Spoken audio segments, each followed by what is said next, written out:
All right, good to go. All right. Hello, everybody. Thank you all so much for joining us today for another Caleb Economic Mobility Mayoral Candidate Forum. My name is Brandon Denny, and I'm a member of Caleb's Economic Mobility Task Force. Today, our guest of honor is mayoral candidate Kim White. Kim, we want to thank you so much for joining us today. It is a pleasure to have you on. Brandon, thank you so much. I look forward to this conversation. I've been out in the community listening to different groups since I announced, so this will be a great conversation to have. Fabulous. Yeah, I'm definitely looking forward to it. Yeah, so today we're going to be talking about how economic development decisions are made in Chattanooga. To begin, we have an abbreviated video about the economic mobility team's goals and values. And afterwards, Ms. White, if you'd like to give a 2-minute introduction after the introductory video, you're more than welcome to do so. Before we start the video, please, for our audience members out there, please double check to make sure that your audio is connected to the Zoom session, and make sure that your audio outputs are normal and everything. Yeah, so without further ado, let's get to the intro video.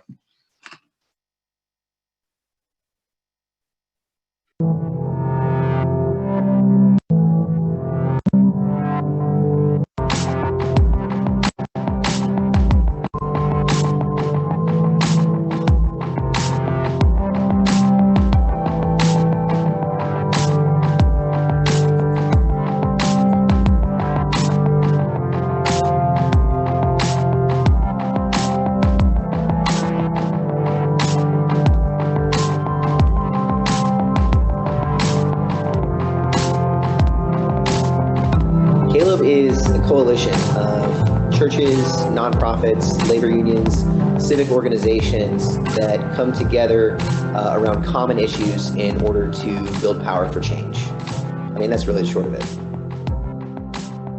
Especially in action.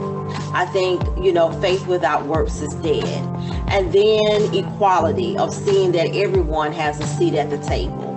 And then also love. Without love, we won't be able to do anything, or nothing will be fruitful of what we do. And then benevolence is the kindness, just showing kindness in a mean world, I think speaks volume, as well as there are so many people that have it in their heart that they want to do something, but don't know how to do it, or where to do it, or how to get involved. And so right now, what Caleb is at the right moment is because we're just a reflection of allowing people to see that it can no longer happen on our watch.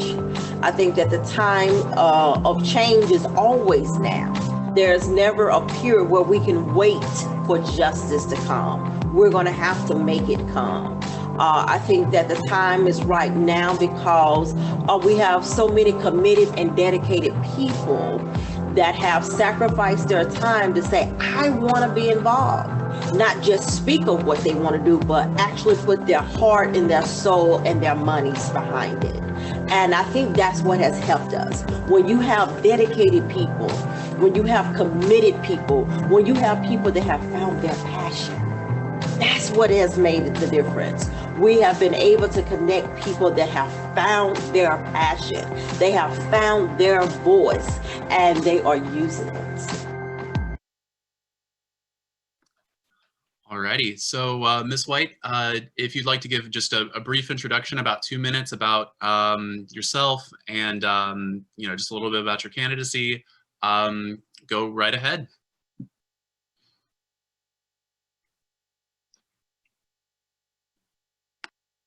First time on all these Zooms I've done that. So I am homegrown. I grew up in Chattanooga. I went to public school, went to Hickson High School. I'm the first in my immediate family to go to college. I worked my way through UTC.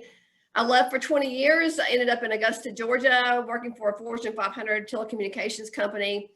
Met my husband in Augusta. We've been married for 32 years. We moved around with my career for 16 years throughout the South, and then decided in 2003 that we wanted to find a community to get back involved in and put down roots. And so I moved here in 2003 without a job, but knowing I wanted to make a difference in Chattanooga, and started just jumping in with both feet. And my first job, I worked for Senator Corker. I ran his real estate company.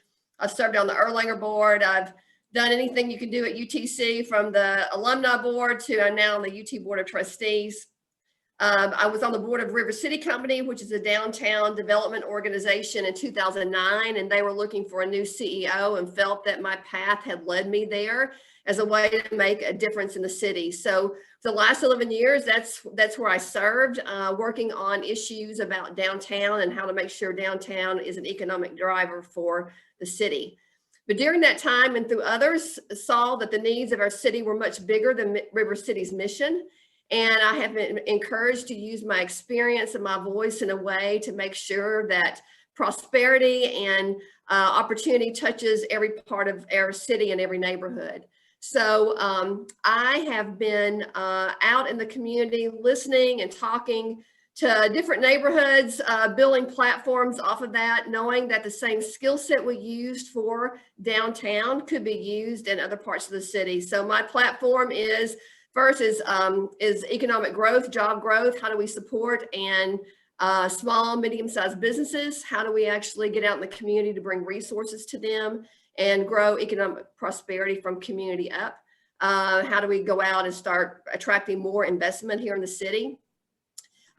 We are looking, I have a very good affordable housing policy, and all that's on my platform. So I know we'll get to that as we go through. So I'm a fast talker, but 2 minutes is not a lot, but yeah. Oh yeah, we'll be getting into all that in just a second. Yeah, but thank you so much. Thank you so much, Kim. We really appreciate it. So yeah, we're actually about to get to talking about a lot of what you said is what our Develop With Us campaign is about. It's making sure that development decisions are made with all Chattanoogans in mind.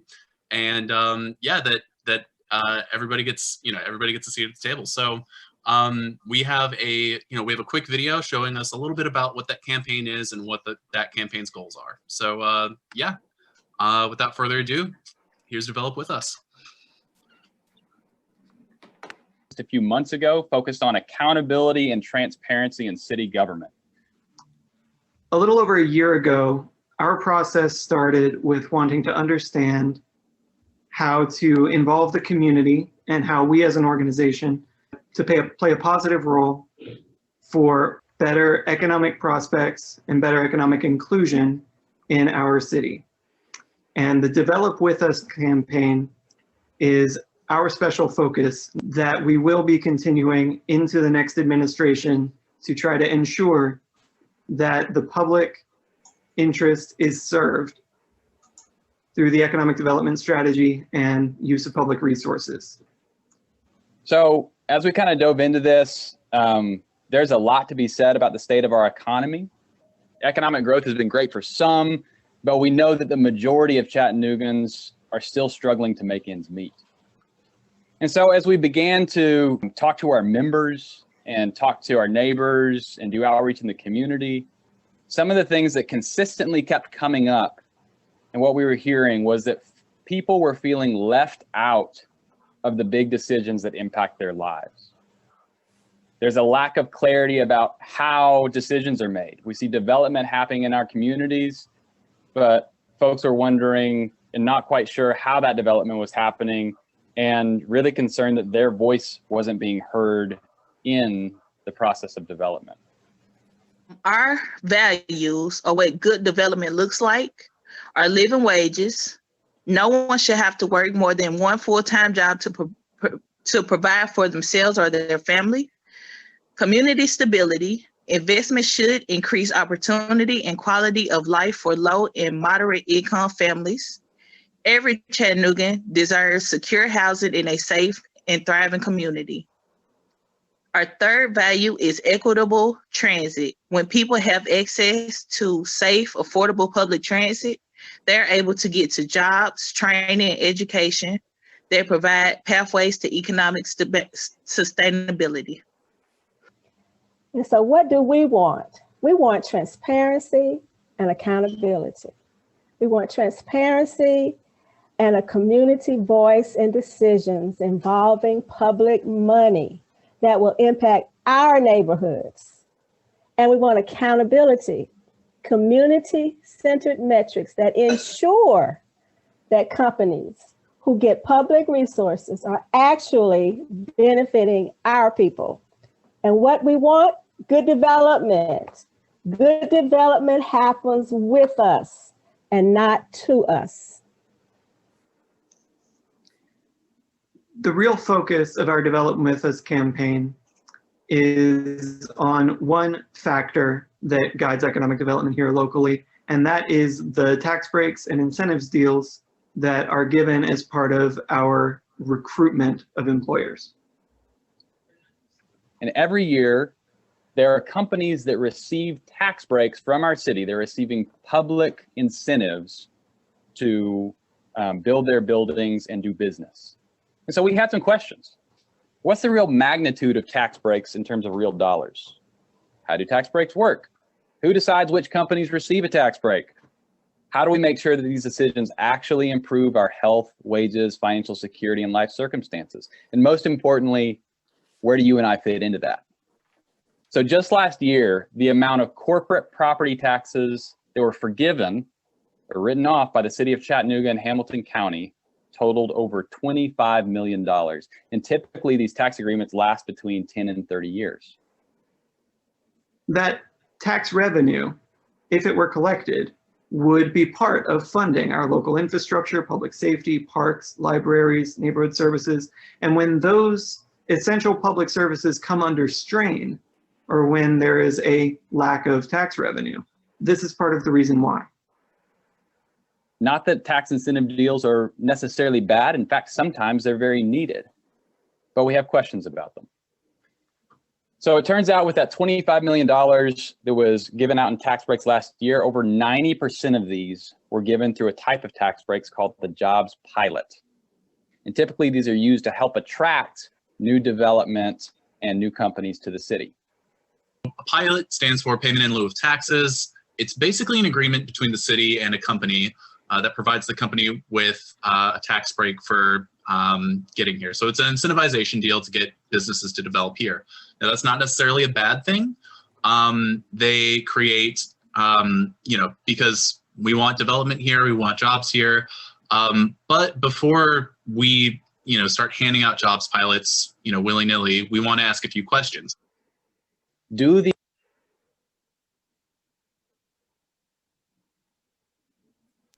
It's paused real quick. These tax breaks actually create real benefit for our communities? Is it worth what we would lose in property tax revenue? And would the company locate here anyway? Do they even need the incentive in the first place? So I just want to talk a little bit about the current process for that and lay it out in a little comic. First, the city hires the Chamber of Commerce to recruit businesses to Chattanooga. From there, businesses will complete a jobs pilot application, and then the Chamber of Commerce reviews that application. So what about the public? Well, unfortunately, there are no publicly adopted criteria for jobs pilots and how those get put forward. And so there are no required public hearings and no staff report at this point. So very little public involvement. Next, the city's Industrial Development Board, also known as the IDB, conducts a final review of the pilot application. The IDB takes ownership of the land, equipment, buildings of the company, and then the company leases the assets from the IDB for a small amount. And so the big question we're asking here tonight, are these agreements benefiting our communities? You've heard the expression, a picture is worth 1,000 words. I don't know, how much this map is worth. Basically, we won't go into the detail on it, but what it shows, anything you see in a color is tax advantage, which is to say it doesn't pay property taxes the way you and I do. So in it, we're showing pilots, we're showing tax increment financing, and we're also showing government-owned properties, which are tax exempt. And I think what this map tells us is that we've got a lot of properties in the city of Chattanooga that are colored. And so they're not saying they're not paying their fair share. There's some good reasons why some of them are not. But you can see when you take those properties out of the mix that the burden falls to the rest of us, to small businesses, to homeowners and all like that. So also given the fact that, as we said earlier, that this represents about $25 million just in tax incentives, we need to be really careful before we add more color to this map. As we've said earlier, we're not against all tax incentives, but we believe we need to be strategic. We need to make sure that any incentive, and we're talking specifically here about jobs pilots, that there is significant public benefit in terms of the number of jobs, the investment, but also the wages of these jobs. And also we need to make sure that the but-for test is met. The but-for test means without the incentive, we wouldn't be here. We feel like that some of the pilots that we've given in the past, the company likely would have located regardless. It was more the sort of the icing on the cake, and the cake was already baked. So we need to be really careful. We need to be strategic, we believe, in the future. The process for actually arranging these pilots is extremely opaque, and it takes place between the mayor, the chamber, and the business in question, with very little opportunity even for city council people to become educated about the project that they're about to give away many years of future taxes for. So we're asking for a transparent process and a plan with a concrete cost benefit analysis and a public forum where citizen and council input can have a little bit more time to mature and be brought forward. The second major barrier is that currently, because of the very short window for actually educating ourselves about it, there's pretty much a rubber stamp that gets put on all of these pilots once they've come out of the chamber. Even the IDB board rarely has any dissenting votes or even any questions about these pilots. And that, for both the IDB and the city council, that can be chalked up to the immense amount of political pressure that there is to get these things done once they're already presented on a silver platter by the mayor and chamber. Finally, we've been suffering from a narrow vision of our economic planning that doesn't look at long-term impacts, doesn't meet long-term goals, while still locking us into these long-term agreements. So we are hoping that elected candidates will put forward a comprehensive plan that fits these pilots into a plan to get Chattanooga's wages up to where they match the real estate market, where they match the growth in living expenses. And if we can put it into a long-term plan, then it's easier to understand why we're making this or that pilot, and the whole process becomes something that the whole city can get behind, rather than just the people whom it directly benefits. But with that, we're going to get into some specific questions. All right, yeah, so we've got an opening question period that's about 10 minutes. We're going to try and get about 3 questions in during this period. And then afterwards, we're going to do a question and answer session from the audience. So for audience members who are watching on Zoom, please put any questions you have for candidate White in the chat. If you are watching via Facebook Live, just please comment any questions you have for the candidate. So we'll get to the first, our good friend Lanisha will take it from here for the first question. Thank you, Ms. White, for joining us. My name is Lanisha Lake, and I am the co-chair for the Economic Mobility Task Force.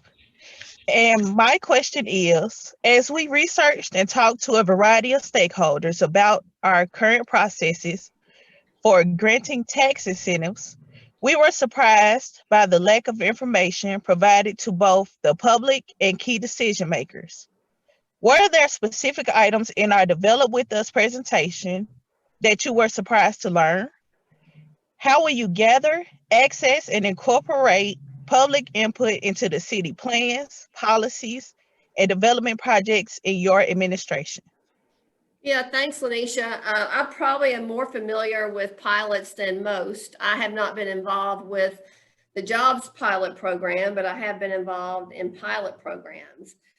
In the information that I saw regarding tax incentives, I know the figure was 25 million that was given. I do know 17 million of that was Volkswagen, which accounts for 15,000 jobs, which it was a long pilot, but it was done right at the beginning of or coming out of a recession. So that wasn't a very long pilot. And another surprising fact is that we don't have a lot of pilots.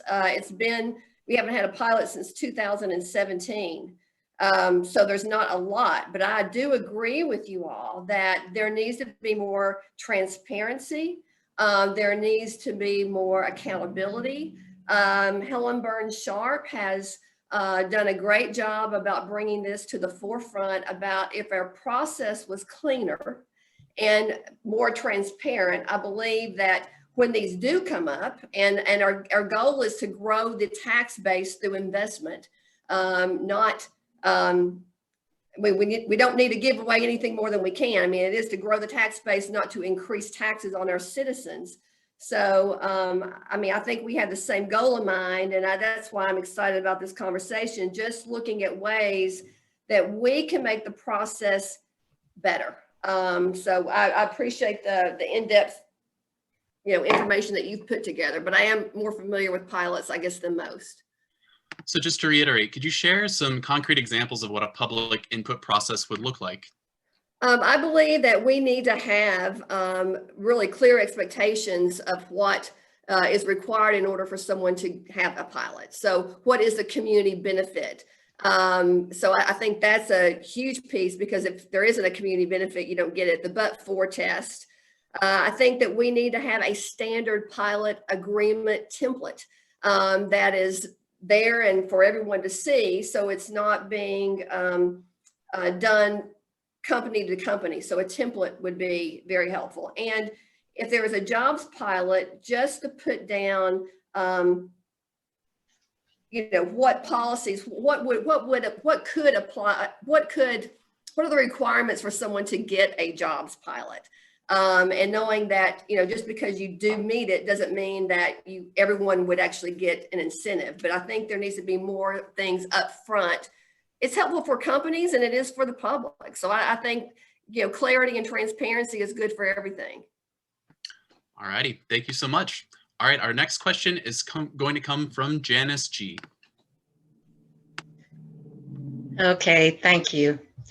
Ms. White, my question is, what sources specifically, such as individuals, groups, academic viewpoints, do you expect to rely on during your administration for economic planning and development decision-making?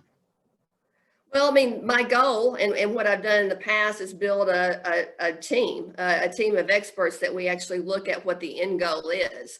So I think one is the Chamber of Commerce that has been a partner of the city, but my administration would have an economic development arm itself that we actually would go through and do a thorough review, knowing that we are answerable to the public.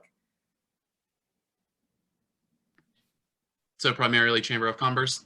No, that's an arm, but I said my administration would have an economic arm. We're the ones that will be answering to the public, and we would be the ones that actually would be the most involved. But yes, us and the chamber. All right. Thank and you I'm so sure much. there's other partners. We bring in EPB, we bring in TVA. They have economic experts. It's a state. When we talk about actually recruiting jobs and looking at an economic impact, there are lots of different organizations involved in all that. It's not a one size fits all, that's for sure. So every project has its unique complexities. Easy for me to say today. Could I ask a follow-up question here? Sure. Thinking about Chattanooga's interests for the long term, how do you intend to formulate a more comprehensive, strategic, long-term economic plan? Well, and Janice, how will you ensure that its formulation and planning will consider all viewpoints and voices in the city, especially those historically marginalized, neglected, and excluded?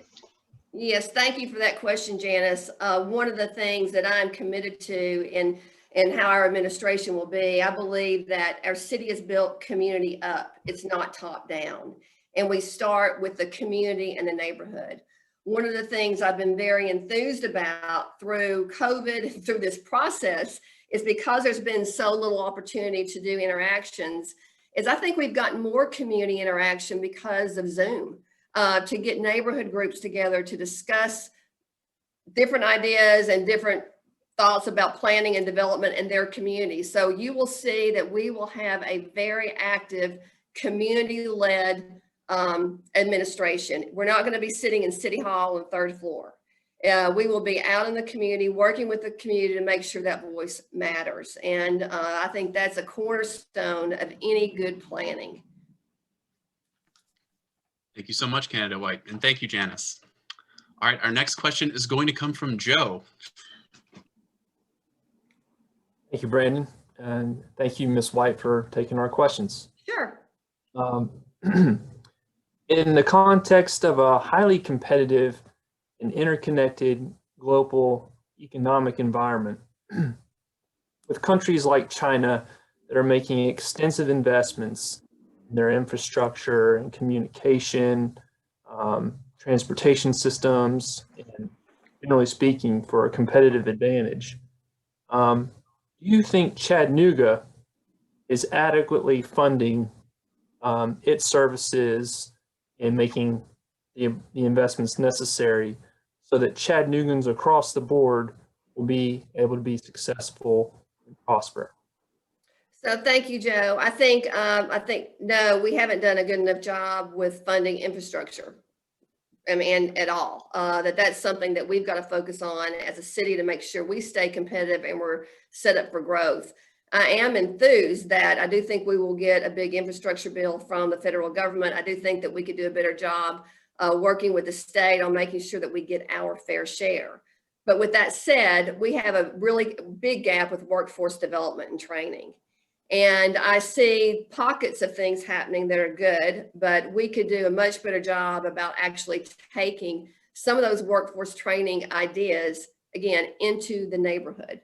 I look at the Association of General Contractors are looking at putting a school over in the Avondale community, and with trades and I mean jobs that pay great wages. So I think as a city, we've got to figure out how we connect the jobs. I mean, we have so many jobs that are unfilled. 2,300 jobs right now are unfilled, and we have people that need good work. So as a city, we've got to figure out how we fill that gap. So no, we are not doing an adequate job of making sure that when our workforce is set up for growth or our city is set up for growth. Okay. And if I could maybe tag on to the end of that, when we've talked about previously some of the ways that we have made public funding available, or some of the tools that we have in order to make some of these investments have been maybe already utilized. What are some of the measures you would consider to raise public funds, or have enough funding there so that we can make investments? And there's quite a number of areas and issues. We also see things like affordable housing. So these are very substantial factors. And should we only allow and only rely on, the kind of variability of the federal government? I mean, it seems like now is a time. What does Chattanooga need to do? No, I think it's realigning our priorities as a city. I don't think we rely on federal government. I think we take advantage of those opportunities when they come, but we've got to be able to actually have our own plan for growth. I can talk specifically about affordable housing if you want me to do that now, how I think that we can make a dent, or if you want to do a follow-up question, you let me know. So, well, I guess my question was more specifically about, the resources that we have and how they can be made available to make investments that we need to make, and whether or not we have a sufficient funding right now as a city, and that we are exercising enough to put us in a competitive place. Yeah, so I think, Joe, that we've got to figure out what business the city is in, and we've got to do some things real well, and that's recruit jobs, invest in infrastructure, work on neighborhood stability. But we have 1,400 unbelievable nonprofits in the city that I don't think that we're capitalizing on. And I think how we actually expand the table and collaborate to make sure that it's not just city government can't fix all these problems. It is how we all work together to make sure that we're all in the same, pulling the same way. And I think that's where my skill set is, being able to do that. Okay, thank you so much. Thank you. Thank you, Joe. Thank you, candidate White. We are now going to enter into our question and answer session. So these are questions that have been sourced from people in the chat and on Facebook. So the first question is from Diane, and it says that, quote, many of our large employers like Amazon, VW, Gestamp, who have received large job pilots, use temp services. The jobs are a good start, but they have no benefits or long-term sustainability. How do we make sure companies like VW are taking care of those on the bottom end of the wage scale?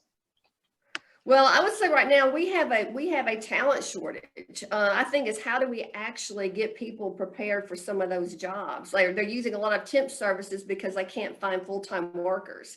And again, we have an unemployment issue, and then we have all these empty jobs. I think our role is how do we actually bridge that gap? So whether we look at what the skill set is from Amazon, Volkswagen, and how we work to bridge those, I think that's a conversation that needs to happen. When we're recruiting companies, that's been an issue with companies not choosing Chattanooga, is because we don't have a skilled workforce. Well, I think the city plays a role working with partners to figure out how we get that skilled workforce from Chattanoogans and how we are trained and how we train our workforce. Okay, thank you so much. All right, our next question is from Jared. And we talked a little bit earlier, we mentioned affordable housing a little bit earlier in the other question session, but this one says, Candidate White, as CEO of River City Company, you publicly opposed community-led affordable housing initiatives. Why should we trust you that affordable housing is now a priority for you? Well, I would say that's an incorrect statement. River City Company's mission was not affordable housing. It was the development of downtown, and there are organizations that play in that role. While I was there, we did have a pilot program, and with criteria that was set up from the city and the county. It wasn't River City's criteria, it was city and county, that developers that set aside 20% of their units for people that made 80% or below of median income would get a tax freeze. And there were 5 of those that went through. So there were 300 units of housing at 80% of affordable housing, of median income or below. The issue is that city government can't do it alone and developers can't do it alone. And I have a very specific affordable housing plan, as the role of mayor is much different than the CEO of River City, again, with a whole different mission. Is I've been out and looked at the neighborhoods. We have over 500 parcels of property, back tax, derelict properties that are sitting there. I think to the map that you all showed with all the property that's not on the tax rolls, we have a tremendous opportunity as a city to look at how we maximize those. So my plan is to actually go in and get those cleaned up and work to make those parcels set aside in a land bank, which the city's done nothing with so far, for affordable housing. And we would be working with partners like Chattanooga Neighborhood Enterprise and with private developers with the requirement that they have to be set aside. We need all types of income housing, from 60% below to 80% and below. So what we plan to do is put in $2 million a year into an affordable housing fund to help fill that gap, and then work with community partners to grow that fund. We believe that we could bring on 700 units of affordable housing during my first term. So it takes some specific levers. One is the parcels that are sitting there, not on the tax rolls, and are derelict and are taking down the value of neighborhoods. 2, we would put in funds. And 3rd, there needs to be a recode of some of the neighborhoods. We don't allow for garage apartments. We don't allow for accessory dwellings. We really have made it very difficult to develop any type of affordable housing. And a lot of these housing types do fit in with the neighborhood. So the fact that I have a plan, it's laid out with a goal, I think that, and we have a focus on it. Again, the mission of the mayor is a lot different than the mission of River City Company. Is why I left that job September 9th and moved on to run for mayor. So we're excited about the fact that we believe that we can make a tremendous impact with affordable housing. Thank you so much, candidate White. We're going to take two more questions from the group, and then we'll have some specific asks from Caleb in general. So Okay. our next question comes from Hannah, and Hannah says, East Tennessee, and specifically Chattanooga, has a long history of strong, skilled trades in the community because of TVA infrastructure. But often these skilled trades are not included in local development. The question is, do you support local hire agreements in public development? I would say right now we don't have enough workforce for local hire agreements. I believe that we ought to support all that we can and hire locally, but we can't fill what we have. If we did that, we would really stop a lot of development. So I think it's great to say that's our preference and we would love to do it. And you would see in our plan, we hope to help build up the skilled trades. So there are more of those, but right now there's not enough to actually fill the jobs that we have. All right, thank you. Let's see, we're gonna take one more question and just going through them right now.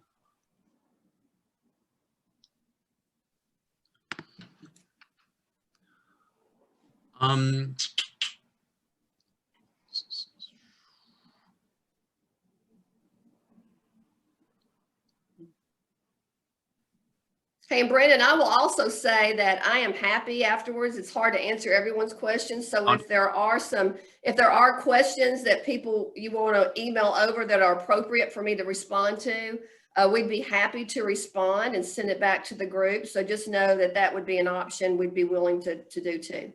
Okay, great. All right, so we've got one more. And this question is, it says, let's see, do you think the city and the services are adequately funded? We've talked about some ways in which, some sources of public funds are through tax incentives, but do you have any other measures in which you would consider, raising public funds? Are you talking about raising taxes? Is that what the question is? I wasn't following. I'm sorry. Oh, no, it's all good. Let's see. Actually,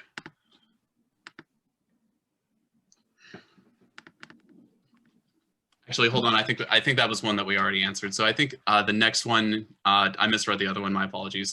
So this one is actually, it says the 2019 disparity report revealed that statistically significant disparities were identified between the proportion of City of Chattanooga procurement contracts that were allocated to white male-owned and operated entities, as opposed to minority or women-owned business entities. Minority businesses, entities in particular, were grossly denied. How will you, as a mayoral candidate, act to address this critical weakness in the city's procurement and contractor development programs, which involves its relationship with the broader networks and activities of the business community? Super. I do think our procurement process is broken. I think that we need to look at all the barriers, and there are lots of barriers for small businesses, minority businesses to actually do business with the city. And one of the things that I'm excited about doing is how we streamline processes in city government, and that would also include procurement. So how do we actually open it up to more? And how do we actually make the process easier? And that's one of the keystones of one of my policies. All right, thank you so much. All right, so thank you so much for taking our questions, candidate White. We, as Caleb, have a few asks in terms of just our platform and with the campaign that we've been working on in the Economic Mobility Task Force. And there are just 4 of them, and these are just going to be, these are not like long answer questions, these are just yes or no. Okay. So if you commit to them, then great. If not, no worries. So the first question, the first ask that we have is, will you commit to develop and implement clear, enforceable, publicly accessible criteria for jobs pilots? Yes. Excellent. Will you help ensure that City Council, relevant boards, and the general public have thorough written information outlining exactly how a proposed tax break will benefit the public? Will you ensure that this information is provided well ahead of any vote on a pilot, TIF, or other form of public incentive?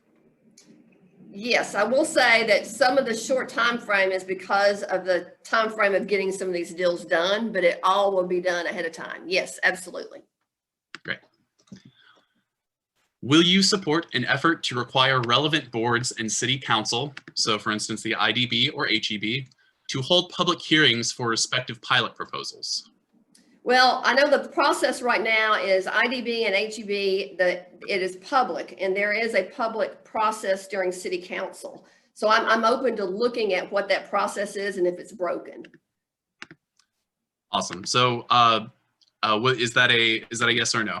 Well, I mean, I'm open to looking at, some of these things are not yes or no. So some things are not black and white. I know what the process is and how it's set up, and I don't know if it's because of statutory issues, but I do want to look at the way it's set up, and I'm willing to do that. Yes. All right, thank you. And the last ask is, will you work with Caleb to help identify and set clear expectations for appointees to the IDB and HEB boards?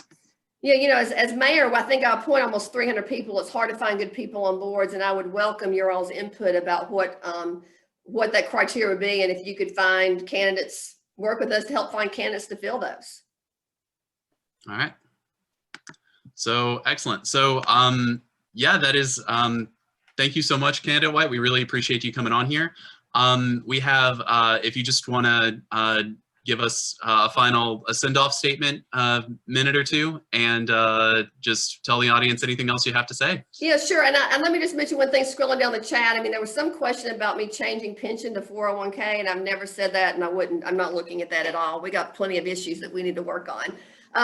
Thank you for the opportunity for me to come in and talk with you all. I have a lot of experience in the private sector, the public sector, working with city government. Your all's mission and mine is the same. How do we actually maximize the opportunity in Chattanooga for all Chattanoogans?